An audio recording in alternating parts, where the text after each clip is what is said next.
पिछले पार्ट में मैं 1 लाख रुपए कैश लेकर पहाड़ों में शहद खरीदने पहुंचा था, लेकिन माल लोड होने से पहले ही गांव के सभी मधुमक्खी पालकों ने मिलकर दाम बढ़ा दिए। पहले से साइन किए गए कॉन्ट्रैक्ट को मानने से इनकार कर दिया और कहा कि शहद सड़ जाएगा लेकिन मुझे नहीं बेचेंगे। तभी गांव वालों की तरफ से कॉलेज ग्रेजुएट झांग हाउस सामने आया और मार्केट इकोनॉमी का हवाला देकर 30 की जगह 50 रुपए किलो की मांग करने लगा। मैंने उन्हें याद दिलाया कि सड़क, बी बॉक्सेस और मिनिमम गारंटी प्राइस सब मैंने ही दी थी, लेकिन उन्होंने मेरी हर मदद को नजरअंदाज कर दिया। यहाँ तक कि मेरी अच्छाई को ही मेरी कमजोरी समझ लिया। हालांकि मैं पहले से ही रेट बढ़ाकर 28 रुपए देने वाला था, फिर भी लालच में अंधे हो चुके गांव वालों ने मेरी आखिरी पेशकश भी ठुकरा दी। अब आगे उस समय पूरे हनी मार्केट में 38 रुपए की प्रोक्योरमेंट प्राइस सबसे ऊंची थी। मुझे लगा अब इन्हें समझदारी दिखानी चाहिए, लेकिन मैंने इंसानी लालच को कम आंका था। भीड़ गरज उठी और हमें भिखारी समझ रखा है। झांग हाउ ने कहा है शहद 80 का है और तुम 38 दे रहे हो, 50 से 1 पैसा कम नहीं। अगर ईमानदारी नहीं है तो वापस जाओ, हम खुद लाइव स्ट्रीम करके बेचेंगे, अनसर्ट में बेचेंगे। तब जलना मत। भीड़ का माहौल अचानक गर्म हो गया। कुछ लोगों ने मेरे ड्राइवरों को धक्का देना भी शुरू कर दिया। मैं उन चेहरों को देखता रहा और अचानक मुझे ट्रक में रखा कैश बेहद मजाकिया लगने लगा। कभी इस गांव का शहद खराब रास्तों और खराब ट्रांसपोर्ट की वजह से बिक ही नहीं पाता था। सबसे बुरे समय में 15 रुपए किलो तक गिर जाता था। तब मैंने अपनी जेब से सड़क बनवाई, 30 रुपए किलो का गारंटीड रेट दिया और वादा किया कि अच्छा या थोड़ा कमजोर शहद हो सब खरीदूंगा। ट्रांसपोर्ट लॉस और फ्रेशनेस बनाए रखने के लिए मैंने food grade high density containers खरीदे और टेम्परेचर मॉनिटरिंग वाले सैकड़ों नए बी बॉक्सेस बनवाकर इन्हें दिए। लेकिन फिर पूरे देश में रेयर कोल्ड वेव आई। उतर के हनी फार्म्स बर्बाद हो गए। दक्षिण के बड़े हनी प्रोड्यूसिंग एरियाज में भी लगातार बारिश से प्रोडक्शन आधा रह गया। लेकिन इस गांव की भौगोलिक स्थिति ऐसी थी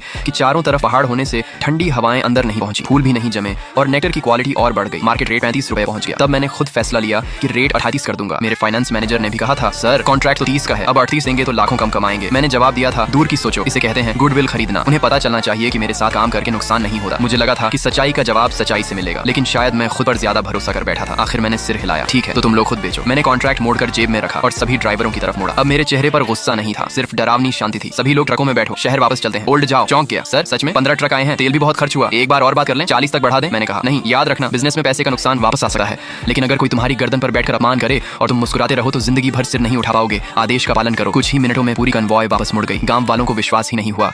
उन्हें लगा था मैं गिड़गिड़ाऊंगा, मोल भाव करूंगा और आखिर में 50 रुपए मान लूंगा। झांग हाउ गुस्से में चिल्लाया, झुआंग बिफान, अगर आज चले गए तो बाद में घुटनों पर आकर भी मांगोगे तो नहीं बेचेंगे। मैं रुका, मुड़ा और उसे ऐसे देखा जैसे कोई मस्खरा तमाशा कर रहा हो। सब लोग अपनी आज की बातें याद रखना, कौन सही है और कौन गलत ये ऊपर वाला देख रहा है। भीड़ चिल्लाई, भगवान का नाम लेकर मत डराओ, हम अपना हक मांग रहे हैं, काला दिल तुम्हारा है। मैं मुस्कुराया। अगर तुम्हें लगता है कि लाइव स्ट्रीम से 100 रुपए मिलेंगे तो मैं तुम्हें अमीर बनने की शुभकामना देता हूँ। ये आसमान से गिरा हुआ खजाना मैं नहीं संभाल सकता, तुम ही रखो। इतना कहकर मैं गाड़ी में बैठ गया। जैसे ही हमारा काफिला पहाड़ से बाहर निकला पूरा गांव खुशी से झूम उठा। मेरे जाते ही झांग हाउ गांव के बीच बने बड़े लकड़ी के मंच पर चढ़ गया। देखा सबने, यही होता है कैपिटलिस्ट पेपर टाइगर। उसे पता चल गया कि अब हमारा खून नहीं चूस पाएगा, हम जीत गए।